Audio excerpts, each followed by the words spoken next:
Hey, welcome to Ultimate Survival Tips. I'm David. Today we're going back to the basics again as I finish up our two-part Ultimate Bow Drill series. Last time we covered how to collect your raw materials and make your bow drill. If you missed part one of this series, click the box on your screen to check it out. Now in this video, I'll show you how to use your kit to get the ultimate bow drill fire. Come on, let's get started.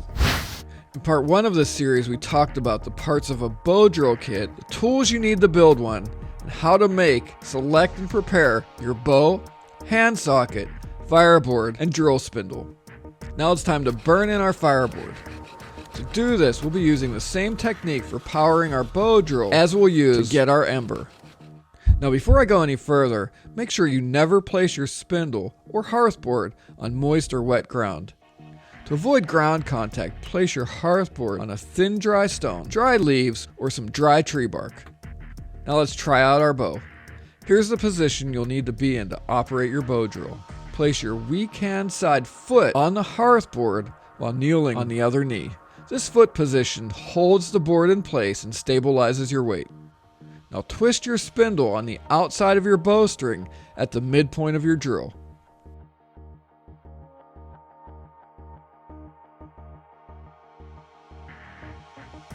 Next, place the fat end of the drill in the divot that you carved in your fireboard, and the thin or top end of your drill in the hand socket divot.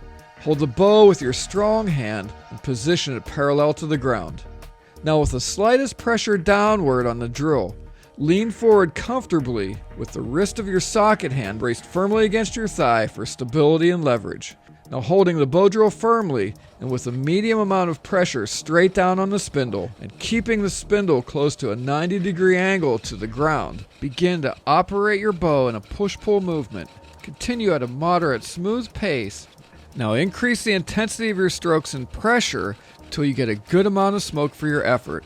And your drill end and hearthboard divot are a real nice charcoal color and a perfect fit. If you're not getting much smoke after a valiant effort, your hearthboard, spindle, or both are probably not seasoned enough. To confirm this, look at the burn marks on your spindle and board. If either are more tan than dark brown or black, that's a sign that your wood is too wet or full of resin. See the difference between these two kits? The one with the light brown burn marks was not able to produce an ember. So don't waste your time with wet wood. Grab some of the other materials you collected in part one of this series and make a new drill, fireboard, or both. However, if you got a nice, dark-looking burn on your fireboard and the bottom of your drill, it's time for the next step. Now we need to make a pie notch in your hearthboard to catch your ashes and form a coal. Using your mini saw or knife, cut a notch about 45 degrees into just about the center of the burn circle on your fireboard, like this. Make sure your notch is cut keen and clean, especially where the cuts meet. Now before we try to get a coal, make sure you have a large, dry bundle of tinder. You can get coals all day long, but if you have crappy tinder, you're not going to get a fire. For tinder, you can use cotton balls, dryer lint, or stuff like natural twine that's pulled apart. But in the field, a pile of fine wood shavings, cedar bark, or dead dry weeds are good things to look for. Now before we go any further, make sure you have a fire all set up and ready to go. I recommend a teepee fire. And last but not least, you need an ember or spark pan. This sounds kind of fancy, but for an ember pan, you can simply use a large dry leaf, a thin piece of bark, or something like a piece of paper is fine if you have it. Now place your ember pan under your fireboard and pie cutout to catch your ashes and coal, just like this. Oh, and one last thing. Make sure your tinder and teepee fire are close by. Okay, now we're ready to see if we can get an ember and make a fire. Again, start with moderate pressure and speed, gradually increasing your speed and pressure, and then once you start seeing smoke, give it all you got, maintaining a good pace. Smoke is good, but doesn't mean you have an ember, so keep going. The smoke should get thicker and thicker. Now when you think you can't go any longer, don't stop. Keep going until you literally can't go any longer. If all the conditions are right and your kit is perfect and your technique is good, you may just have an ember by the time you run out of steam. You'll know you have an ember if the smoke continues to come out of the pile of ash on your ember pan after you stop working the bow drill. To encourage your ember and get it glowing, waft over it with your hand. If you blow on it, do it very gently so you don't blow it away or get too close that the moisture in your breath extinguishes your ember. And most importantly, be patient. It may take a minute or so to nurture your ember until it forms. So carefully tilt and pull your hearthboard away, leaving your ember behind on your ember pan. Now fold your ember into your tinder.